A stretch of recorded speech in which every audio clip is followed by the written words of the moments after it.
Okay, we now will continue for a while in Genesis chapter 1.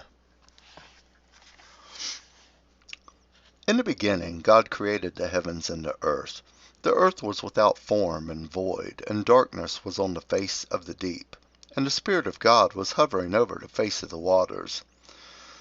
Then God said, "Let there be light," and there was light. And God saw the light, that it was good. And God divided the light from the darkness. God called the light day, and the darkness he called night. So the evening and the morning were the first day. Then God said, "Let there be a firmament in the midst of the waters, and let it divide the waters from the waters." Thus God made the firmament, and divided the waters which were under the firmament from the waters which were above the firmament. And it was so. And God called the firmament heaven. So the evening and the morning were the second day. Then God said, "Let the waters under the heavens be gathered together into one place, and let the dry land appear." And it was so.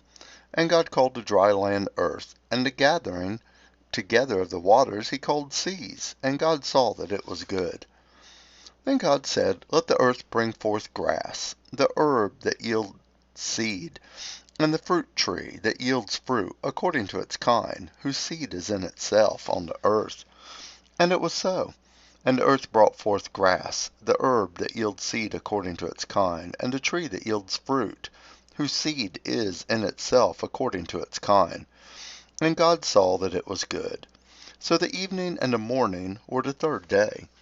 Then God said, "Let there be lights in the firmament of the heavens, to divide the day from the night, and let them be for signs and seasons, and for days and years, and let them be for lights in the firmament of the heavens, to give light on the earth." And it was so. Then God made two great lights, the greater light to rule the day, and the lesser light to rule the night. He made the stars also. God set them in the firmament of the heavens, to give light on the earth, and to rule over the day and over the night, and to divide the light from the darkness. And God saw that it was good. So the evening and the morning were the fourth day. Then God said, "Let the waters abound with an abundance of living creatures, and let birds fly above the earth across the face of the firmament of the heavens." So God created sea creatures, and every living thing that moves, with which the waters abound, according to their kind, and every winged bird according to its kind. And God saw that it was good. And God blessed them, saying, "Be fruitful and multiply, and fill the waters in the seas, and let birds multiply on the earth."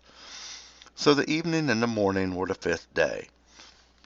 Then God said, "Let the earth bring forth the living creature according to its kind, cattle and creeping thing, and beast of the earth, each according to its kind." And it was so. And God made the beast of the earth according to its kind, cattle according to its kind, and everything that creeps on the earth according to its kind. And God saw that it was good. Then God said, "Let us make man in our own image, according to our likeness. Let them have dominion over the fish of the sea, over the birds of the air, and over the cattle, over all the earth, and over every creeping thing that creeps on the earth." So God created man in his own image. In the image of God he created him, male and female. He created them. Then God blessed them and said to them, "Be fruitful and multiply. Fill the earth and subdue it. Have dominion over the fish of the sea, over the birds of the air, and over every living thing that moves on the earth." And God said, "See, I have given you every herb that yields seed, which is on the face of the earth, and every tree whose fruit yields seed. To you it shall be for food, and also to every beast of the earth, to every bird of the air, and to everything that creeps on the earth, in which there is life. I have given every green herb for food." And it was so. Then God saw everything he had made, and indeed it was very good. So the evening and the morning were the sixth day. Genesis chapter 2. Thus the heavens and the earth and all the host of them were finished. And on the seventh day God ended his work which he had done, and he rested on the seventh day from all his work which he had done. Then God blessed the seventh day and sanctified it, because in it he rested from all his work which God had created and made. This is the history of the heavens and the earth when they were created, in the day that the Lord God made the earth and the heavens, before any plant of the field was in the earth, and before any herb of the field had grown. For the Lord God had not caused it to rain on the earth, and there was no man to till the ground. But a mist went up from the earth, and watered the whole face of the ground. And the Lord God formed man of the dust of the ground, and breathed into the nostrils, and the breath of life, and the man became a living being. The Lord God planted a garden eastward in Eden, and there he put the man whom he had formed. And out of the ground the Lord God made every tree grow, that it is pleasant to the sight, and good for food. The tree of life was so in the midst of the garden, and the tree of knowledge of good and evil. Now a river went out of Eden to water the garden, and from there it parted and became 4 river heads. The name of the first is Bashan. It is the one which skirts the whole land of Havilah, where there is gold, and the gold of that land is good. Bdellium and the onyx stone are there. The name of the second river is Gihon. It is the one which goes around the whole land of Cush. The name of the third river is Hiddekel. It is the one which goes toward the east of Assyria. The fourth river is the Euphrates. Then the Lord God took the man and put him in the Garden of Eden to tend and keep it. And the Lord God commanded the man, saying, Of every tree of the garden you may freely eat, but of the tree of the knowledge of good and evil you shall not eat, for in the day that you eat it you shall surely die. And the Lord God said, It is not good that man should be alone. I will make him a helper comparable to him. Out of the ground the Lord God formed every beast of the field and every bird of the air, and brought them to Adam to see what he would call them. And whatever Adam called each living creature, that was its name. So Adam gave names to all the cattle, to the birds of the air, and to every beast of the field. But for Adam there was not found a helper comparable to him. And the Lord God caused a deep sleep to fall on Adam, and he slept. And he took one of his ribs, and closed up the flesh in its place. Then the rib, which the Lord God had taken from man, he made into a woman, and he brought her to the man. And Adam said, This is now bone of my bones and flesh of my flesh. She shall be called woman, because she was taken out of man. Therefore a man shall leave his father and mother, and be joined to his wife, and they shall become one flesh. And they were both naked. The man and his wife were not ashamed. Continue, Genesis chapter 3.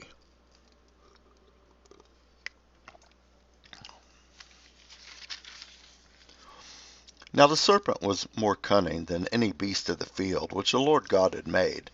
And he said to the woman, Has God indeed said, You shall not eat of every tree of the garden? And the woman said to the serpent, We may eat the fruit of the trees of the garden, but the fruit of the tree which is in the midst of the garden, God has said, You shall not eat it, nor shall you touch it, lest you die. Then the serpent said to the woman, You will not surely die. For God knows that in the day you eat of it, your eyes will be open, and you will be like God, knowing good and evil. So when the woman saw that the tree was good for food, that it was pleasant to the eyes, and the tree desirable to make one wise, she took of its fruit and ate. She also gave to her husband with her, and he ate. And the eyes of both of them were open, and they knew they were naked, and they sewed fig leaves together, and made themselves coverings.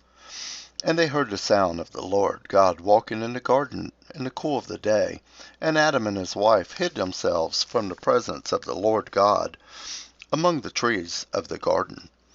Then the Lord God called to Adam, and said to him, Where are you? So he said, I heard your voice in the garden, and I was afraid, because I was naked, and I hid myself.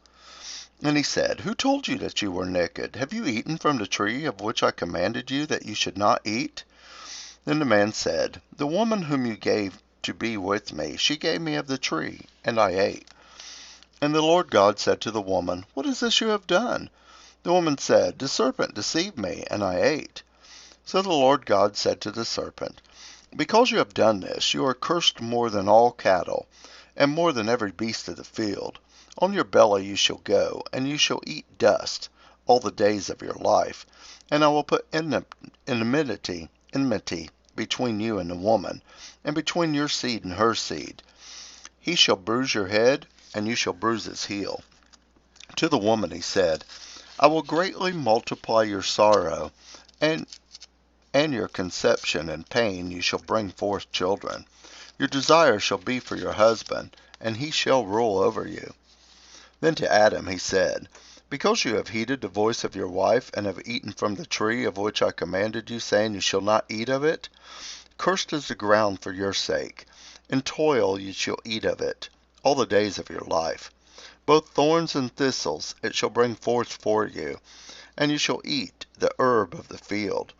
In the sweat, in the sweat of your face, in the sweat of your face you shall eat bread, till you return to the ground, for out of it you were taken, for dust you are, and to dust you shall return." And Adam called his wife's name Eve, because she was the mother of all living. And for Adam and his wife the Lord God made tunics of skins, and clothed them. Then the Lord God said, "Behold, the man has become like one of us, to know good and evil. And now, lest he put out his hand and take also of the tree of life, and eat and live forever. Therefore the Lord God sent him out of the Garden of Eden, to till the ground from which he was taken.